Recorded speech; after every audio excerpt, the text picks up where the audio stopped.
Assalamualaikum warahmatullahi wabarakatuh. Perkenalkan, nama saya Muhammad Zaki Atallah dengan NIM 3 digit terakhir 011 dari kelas Tero A, Prodi Teknologi Rekayasa Otomasi, Sekolah Vokasi, Universitas Diponegoro.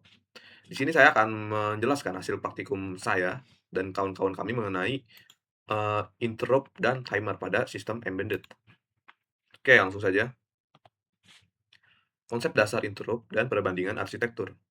Konsep interrupt pada mikrokontroler berfungsi seperti interupsi keadaan darurat yang memaksa prosesor menghentikan eksekusi program utamanya sejenak. Saat sinyal interupsi ini masuk, prosesor akan beralih menjalankan sebuah program khusus yang disebut Interrupt Service Routine, atau bisa disebut ISR. Agar prosesor tahu persis di alamat memori mana fungsi ISR tersebut berada, ia merujuk pada sebuah daftar pencarian yang dinamakan vector table. Dalam mengelola sistem interupsi ini, STM32 dan SP32 memiliki arsitektur yang bertolak belakang. STM32 menggunakan arsitektur NFIC atau Nested Vector Interrupt Controller yang tertanam langsung dan sangat dekat dengan inti prosesor RAM, sehingga langsung dan dapat sehingga waktu responnya sangat cepat, stabil, dan ideal untuk kendali industri. Sebaliknya, ESP32 menggunakan interrupt matrix yang bekerja seperti papan operator telepon, yang mana sistem ini merutekan sinyal dari berbagai macam peripheral nirkabel ke jumlah inti prosesor yang terbatas, memberikan fleksibilitas yang sangat tinggi meskipun membutuhkan sedikit tambahan waktu pemrosesan. Jadi dalam efisiensi CPU, STM ini juaranya ya, karena dia eee, arsitekturnya itu tertanam dan sangat dekat dengan inti prosesor RAM sehingga waktu responnya sangat cepat, stabil dan ideal. Kalau ESP32 dia menggunakan interrupt matrix, yang mana dia itu, merupakan sinyal dari berbagai macam peripheral peripheral kabel ke jumlah inti prosesor yang terbatas. Jadi dia selalu, men-scan gitulah, rute-rute yang mana sinyal peripheral itu berada. Tapi, enaknya ESP dia itu sangat fleksibel. Jadi bisa, dikombinasikan atau dibuat project apapun dengan sangat lebih mudah. Kemudian di sini ada external interrupt dan manajemen prioritas. External interrupt atau bisa disebut XT adalah fitur yang memungkinkan microcontroller mendeteksi perubahan level tegangan pada pin GPIO secara instan tanpa perlu membuang waktu prosesor untuk melakukan pembacaan terus-menerus atau polling. Secara konfigurasi pin GPIO yang dijadikan jalur interupsi harus diatur sebagai pin input untuk mencegah microcontroller membaca sinyal palsu akibat tegangan yang mengambang bebas atau biasa disebut floating di udara. Pin tersebut wajib dikunci status defaultnya menggunakan resistor internal, baik dikonfigurasi sebagai pull up atau menjaga pin selalu high saat tidak ada sinyal, maupun pull down, menjaga pin selalu low. Setelah pin aman dari gangguan, sistem diatur melalui trigger mode yang menentukan momen kapan interupsi akan dieksekusi. Terdapat tiga mode utama, yaitu ada racing edge, yang dimana interupsi hanya aktif tepat di milidetik saat sinyal tegangan melonjak naik dari low ke high. Kedua adalah falling edge yang memicu interupsi saat sinyal tegangan jatuh dari high ke low, sangat umum digunakan untuk mendeteksi penekanan tombol atau push button yang dihubungkan ke ground.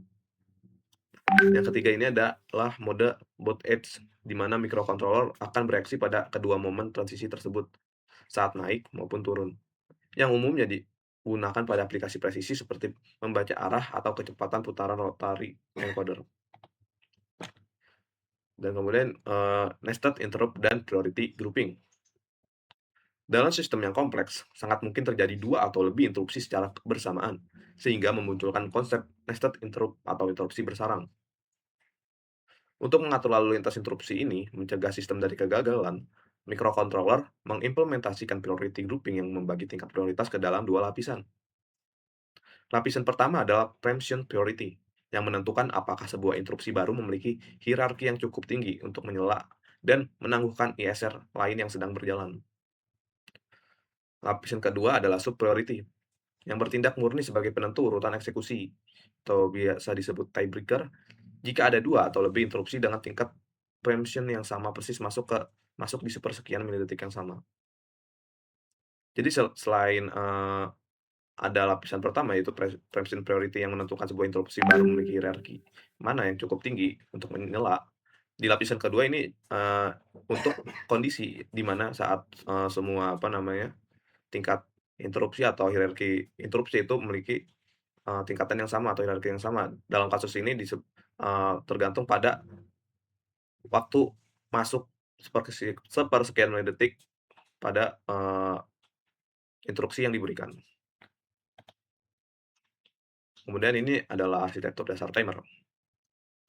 Jantung dari perwaktuan microcontroller terletak pada arsitektur timer, yang pada esensinya adalah sebuah pencacah atau counter digital berkecepatan tinggi. Sinyal clock utama microcontroller yang terlalu cepat untuk aplikasi di dunia nyata akan dilewatkan terlebih dahulu pada prescaler, yakni sebuah register pembagi yang berfungsi memperlambat frekuensi detak tersebut ke tingkat yang diinginkan. Detak yang telah disesuaikan ini kemudian digunakan untuk menaikkan atau menurunkan nilai di dalam register counter. Perhitungan counter ini selalu dibatasi oleh auto reload register atau biasa disebut ARR, yang mana saat nilai hitungan mencapai batas ARR, timer akan mengalami kondisi overflow, ya, yang mana dia akan mereset nilai yang kembali ke awal dan umumnya memicu sebuah interupsi yang menandakan satu siklus pewaktuan telah selesai. Oke, next. Dan ini merupakan bagaimana sih mode operasi dari timer. Berbekal arsitektur dasar tersebut, timer mampu beroperasi dalam beberapa mode fungsional yang sangat krusial. Yang pertama itu ada mode basic yang beroperasi secara sederhana di latar belakang untuk menghasilkan penundaan waktu yang presisi tanpa memblokir prosesor utama.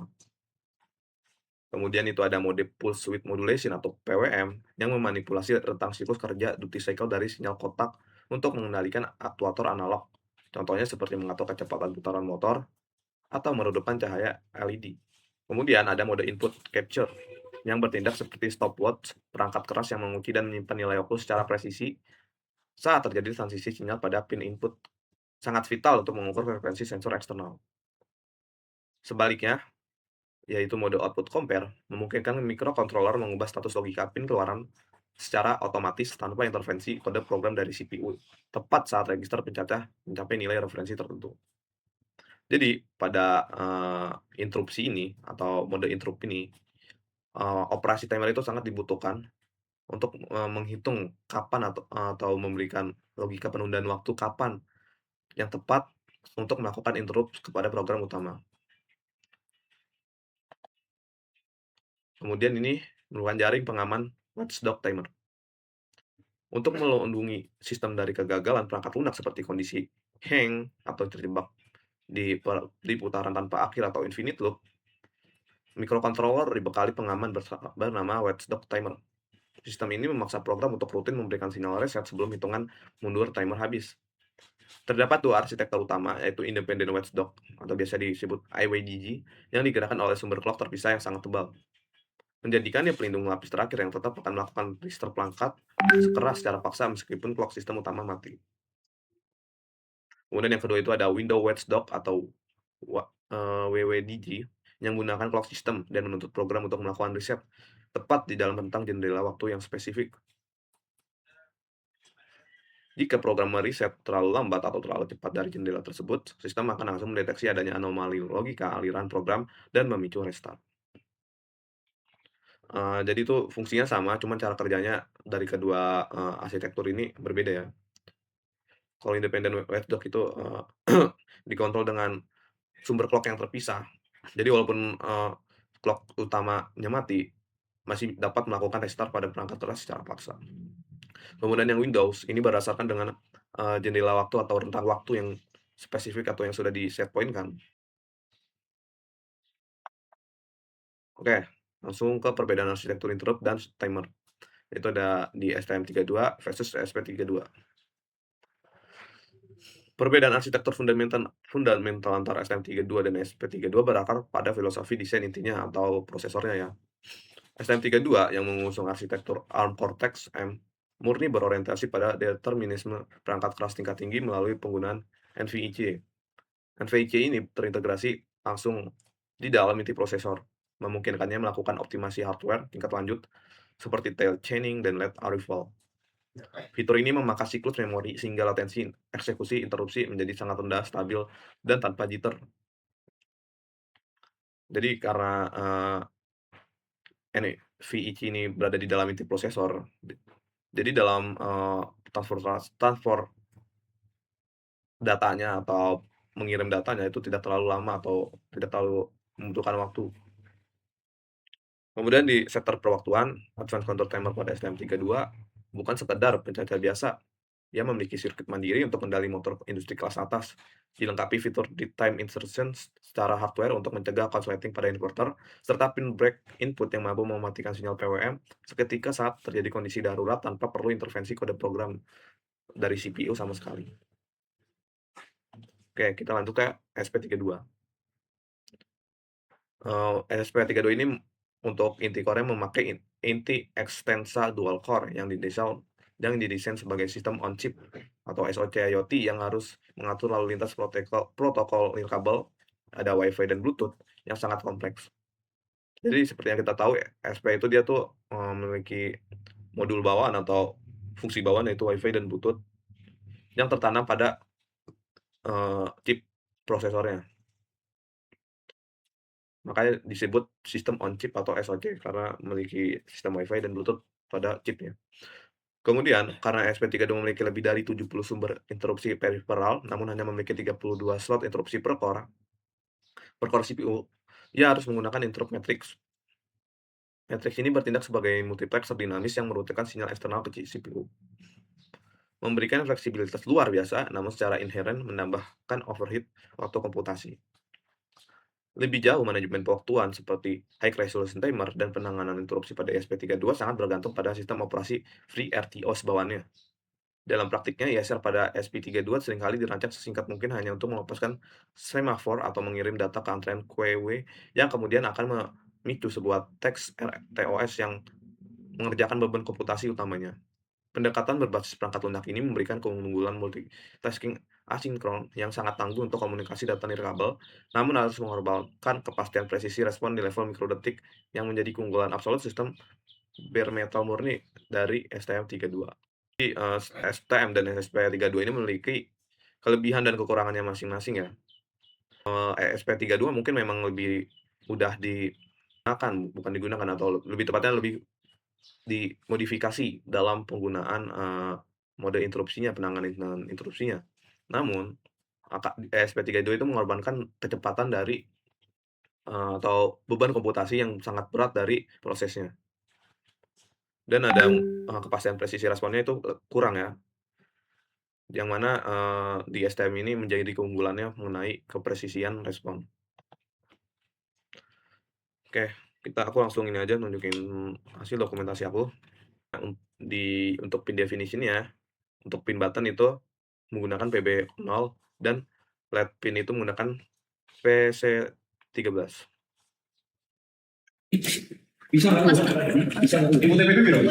Nah, ini cara kerjanya itu, ada 2 mode atau 2 kondisi yaitu active dan idle. Aktif itu saat, push button ditekan atau di on off kan, itu dapat melakukan interupsi kepada bukan interupsi sih lebih tepatnya, LED itu dapat di on off kan dari PB tersebut selama 10 detik. Setelah 10 detik tercapai, masuk ke idle. Yang mana itu idle itu mode yang mana, LED akan nyala terus dan PB atau push button itu tidak aktif, tidak bisa di on off kan. Oke, langsung aja aku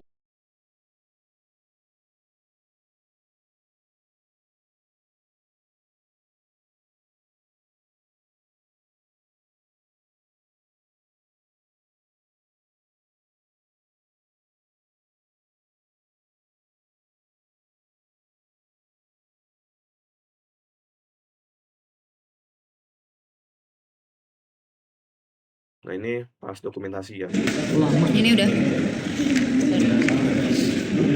Oke, jadi ini posisinya masih idle ya. Ini lagi kondisinya idle ya, bisa kita lihat. Di layar OLED itu ditampilin kondisinya, misalnya idle atau sedang aktif. Dan di sini ada penjelasannya, di sini kalau idle dalam kondisi idle, LED ini on dan button itu off. Nanti saat udah aktif, PB-nya ini bisa ditahan. Kalau aktif, udah kondisi aktif, LED-nya akan off, tergantung dengan button yang kita tekan. Dan ini kondisinya button on ya, bisa dinyala matikan atau di on off kan. Nah, dia bisa on off. Ini indikator LED-nya udah ditampilin di OLED ini, misalnya lagi nyala atau tidak nyalanya itu ditampilkan di ini layar. Lebih seperti itu dan bakal masuk ke mode idle. Nah, mode idle ini diintrup ya, diberi program baru atau perintah baru di mana mode idle atau aktif dan PB tidak bisa ditekan atau tidak bisa digunakan selama 15 detik. Dan saat masuk mode aktif, PB berfungsi kembali dan dapat menyalakan atau menonaktifkan LED. Jadi itu merupakan skenario dalam sistem monitoring keamanan gudang, yang mana layar OLED digunakan untuk menampilkan status kondisi dari dua kondisi tersebut, yaitu idle dan aktif. Tampilan ini menunjukkan bahwa sistem sedang berada nah, di gambar ini kan posisinya idle kan. Tampilan ini menunjukkan bahwa sistem dalam keadaan fase terkunci atau siaga penuh. Jadi idle ini kondisi saat misal pintu gudang itu tertutup dan tidak bisa diapa-apakan karena dalam posisi terkunci. Logika pemrogramannya berjalan secara berurutan. Pada 10 detik pertama sistem berada pada fase operasional normal, di mana pintu gudang masih bisa diakses. Yaitu tadi kondisi aktif, yang mana bisa anggaplah LED itu sebagai pintu gudangnya ya. Jadi dia bisa buka tutup.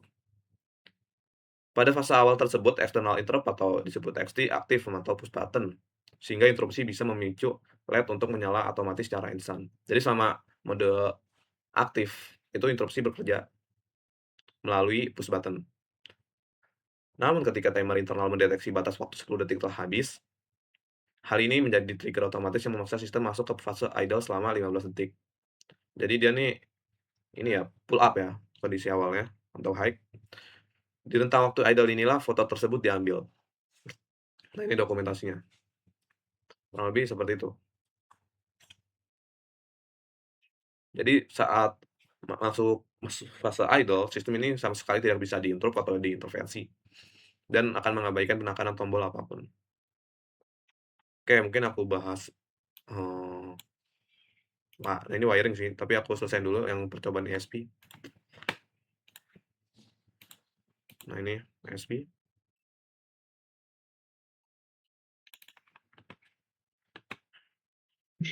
Oke, jadi di sini program yang kita gunakan untuk ESP32 GPIO interrupt di sini teman-teman. Oke, Nah, ini sini LED pinnya dia pakai 4, buttonnya pakai 4, LED-nya pakai 2. Ini di ESP. program yang kita gunakan. Bisa kalian lihat nih programnya. Nah, ini untuk OLED settingannya.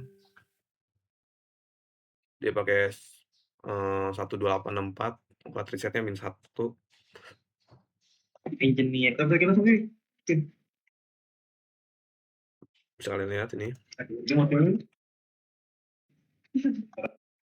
Nah, ini ada kondisi if else-nya ya untuk mengatur hierarki logika dari interupsi. Nah, ini program untuk on off button. Dia pakai rising ya, edge rising untuk kondisi idle nih, yang mana dia dalam sekian sebelum push button itu kan beberapa milidetik dia udah aktif ya, langsung aktif dia. Jadi responnya sangat cepat. Oke, langsung aja aku tunjukin ininya. Rangkaiannya. Jadi ini adalah program interrupt. Kita pakai LCD OLED. Sama kita di sini kita microcontroller juga pakai ESP ya. Yang di sini adalah ketika program itu dijalankan pertama harusnya program pada kondisi aktif kita hitung. Ini karena udah dijalankan dari tadi. Di sini ada waktunya teman-teman. Nah itu jadi mode aktif. Ketika mode aktif, ketika pencet push button, maka lampu di sini akan nyala mati selama 10 detik ya. Nah ketika sudah memasuki mode idle di sini selama 15 detik, lampu di sini ketika kita pencet push button tidak akan bereaksi karena di sini ada mode interruptnya. Jadi bedanya ini makanya SP, tapi bisa kalian jelas perbedaannya ya. Mode interrupt adalah program utama yang digantikan dengan program lainnya. Jadi intinya programnya diubah.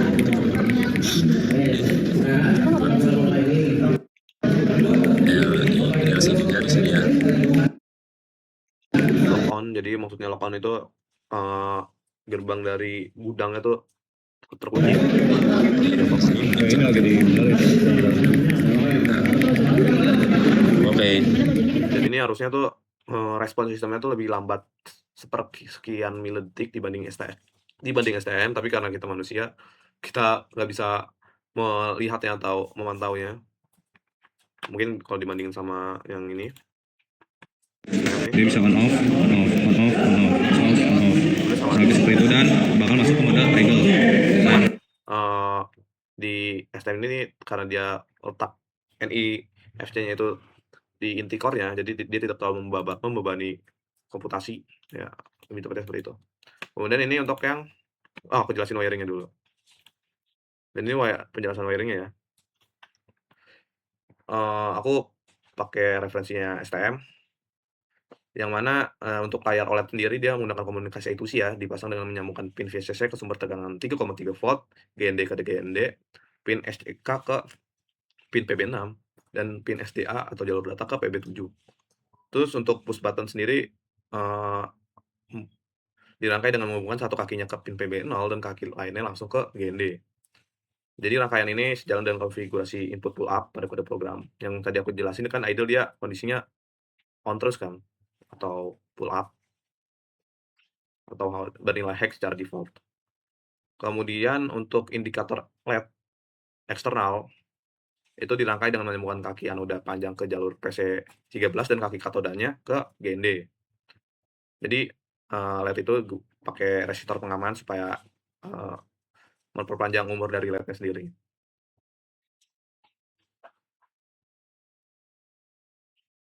Terus, sebagai catatan penting untuk evaluasi praktikum ini, kode program saat ini menginstruksikan pin PC13 untuk menyala atau on saat diberi logika low.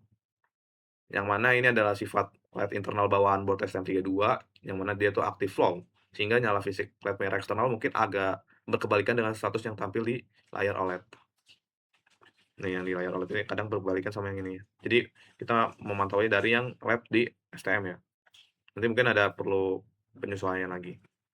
Oke, langsung aja kita ke project. Jadi, cara kerja rangkaian ini, itu kan ada di OLED itu ditampilin counter, temperatur, dan juga humidity atau kelembaban.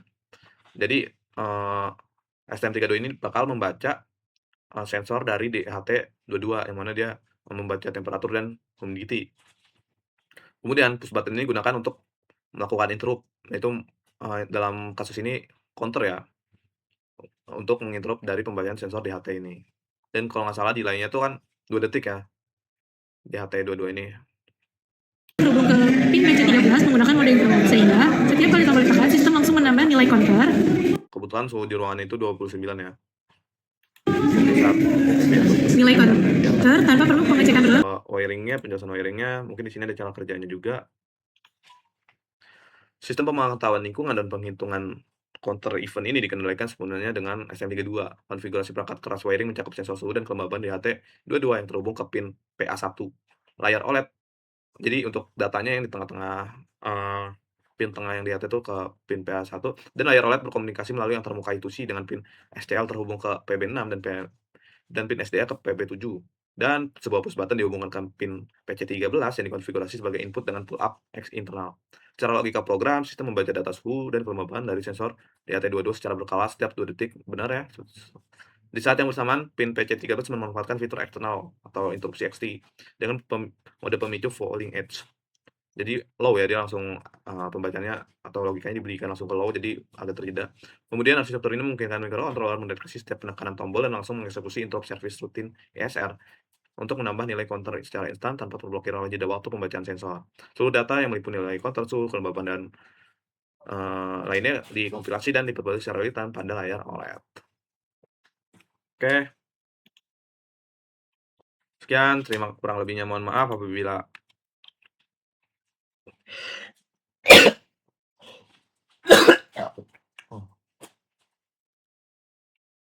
sorry sebelumnya.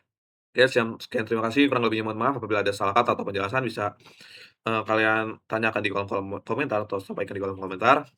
Apabila waktunya kepanjangan saya mohon maaf, semoga, video ini dapat memberikan pengetahuan baru kepada kalian. Sekian terima kasih, wassalamualaikum warahmatullahi wabarakatuh.